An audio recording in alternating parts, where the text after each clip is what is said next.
од намерата, од одлуката за невраќање во парламентот, ние не се откажуваме.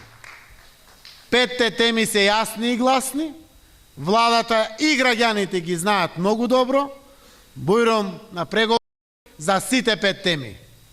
Нема ќе преговараме за 4, ама не за техничка влада. Не, за сите 5 теми ќе преговараме. А аргументите ќе ги извадиме на маса и за сите 5 теми ќе преговараме. Ќе завршам само на 5 теми со тоа што ќе кажам еве вака. Ако се фер, демократски и регуларни изборите, од што тоа се плаши Груевски? Дали ќе има техничка, експертска или не знам каква влада на избори? Така, ако толку народот му дава подршка, нему и на неговите политики, од што се плаши?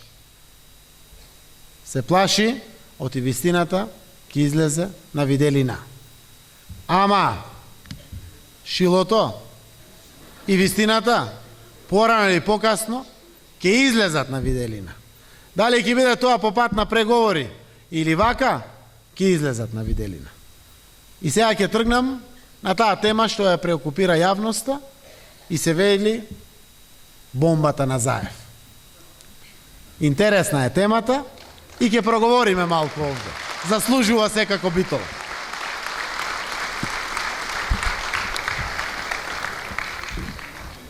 Почитувани пријатели, ако не одевме на избори, немаше да има ни бомба, ни бомби. Немаше да има ни докази, ни аргументи. Јас сум среќен што СДСМ и опозицијата го имаат тој капацитет да ја направат систематски, прецизно и внимателно целата таа документација на аргументи и докази. И реков јавно, во моментот кога тоа ќе се објави, за 3 дена Груевски треба да замине од власт со оставка, но за жал, честа на Македонија ќе биде повредена и лично верувам дека ќе допре до сензибилитетот на меѓуетничките односи. Аргументациите и доказите кои што постојат во раце на опозицијата ќе бидат во многу прецизно и соодветно време обелоденети во јавност. Јавноста мора да ги знае. Вистината мора да ја знаат сите. Но се надеваме дека тоа ќе биде на најбезболниот начин за нашата Македонија.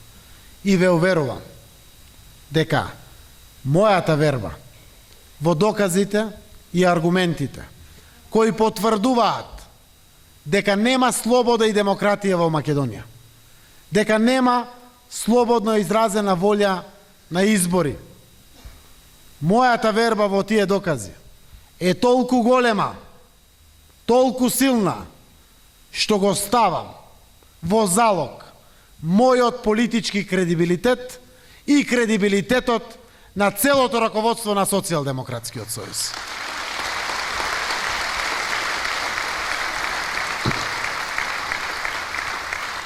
Знаете што значи тоа? Целиот политички кредибилитет мој и на раководството на СДСМ. Ако не успееме, политички не заслужуваме да ја водиме опозицијата. Толку е силна вербата во доказите и аргументите кои што ги поседуваме.